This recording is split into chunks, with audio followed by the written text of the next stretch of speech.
So, ikwento niyo po sa akin yung Computer School for the Blind.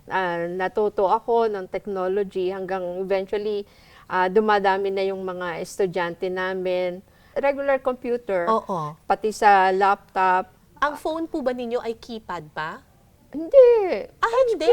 Touchscreen? Any phone pwede na basta lalagyan siya ng application na talkback. So, ito ngayon ang ginagamit ninyo para Yes. matulungan ng iba pang visually impaired.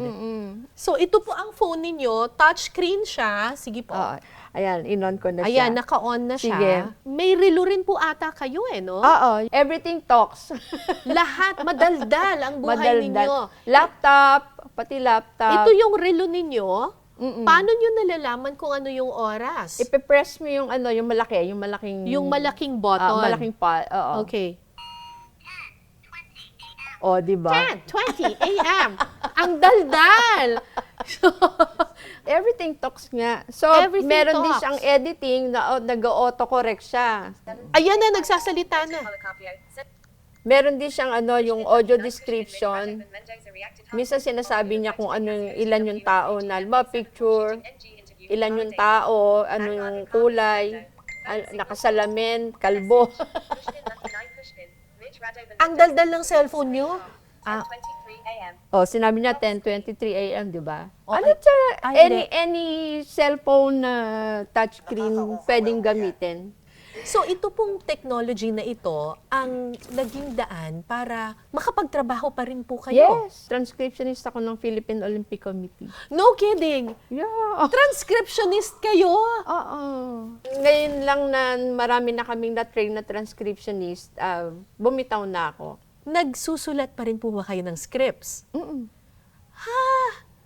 Actually, nagdidirect pa rin ako ng event sa Baras, Oo. buong Diocese of Antipolo. Nagdidirect pa rin kayo ng mga stage plays. Isang buong program siya, isang buong show.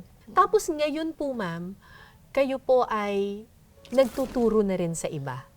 Ko ngayon na life coach. Since ako yung unang estudyante, sinadjust ko doon sa Atrieve Computer School for the Blind na aside from the technology, mas maganda na bigyan sila ng soft skills. Kasi di ba maraming hindi nabibigyan ng opportunity, pero yung iba hindi nila alam kung paano.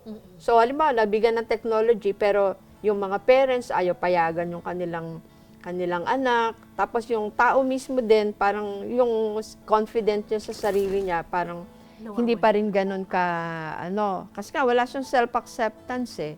Maganda naman na na-approve naman yung module. Actually, maraming mga sumuporta dun sa na yon. Kaya ngayon, yung mga estudyante namin na, imagine mo, may lalapit sa akin pagka nagkakaroon kami ng session ng self-acceptance.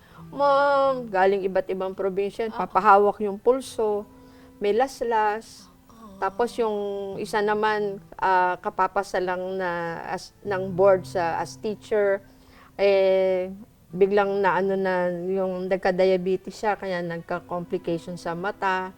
Gustong magbaril, buti na lang nakalak yung baril ng father niya kasi military. So yung isa, ito yung turning point ko na talagang kaya ako gustong-gusto ko ituloy yung self-acceptance na to kasi one time nung meron kaming project sa batch namin, ayun, nag-direct ako nung ni RJ, concert ni RJ kasi siya yung kinuha namin na nalaman nung ibang batch namin na, hindi ka na nakakakita, pero bakit ganyan? Kumaga, na-amaze sila. Kaya, yun yung sabi ko sa sarili ko na, itutuloy ko yung aking advocacy na to give hope of course, yung hope na yun binigay yun sa akin ni Lord yun Kaya gusto ko maging channel lang ako ng pagbibigay ng pag-asa.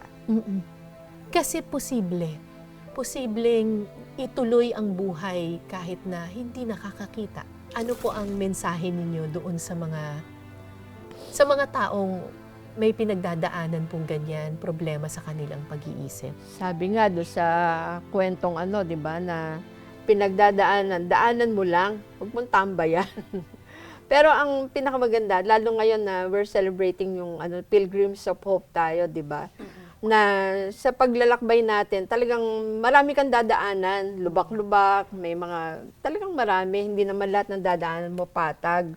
Pero ang pinaka maganda dyan ay yung kasama mo, maganda na ka-journey mo yung kasama mo, tapos alam mo kasama mo si Lord, walang imposible. Kasi ako nga sabi ko, there is hope, there is life after blindness. Yung kung kailan ako nabulag, doon ko nakita yung liwanag. That time wala akong nakikitang pangangailangan ng ng kapwa ko. Kasi nagkaroon ako ng chance na makapag-work sa munisipyo din namin sa Persons with Disability Affairs Office. So, doon ko lalo nakita yung pangangailangan ng hindi lang mga blind, kundi yung different disabilities na Hindi hadlang ang kapansanan para tumulong sa iba.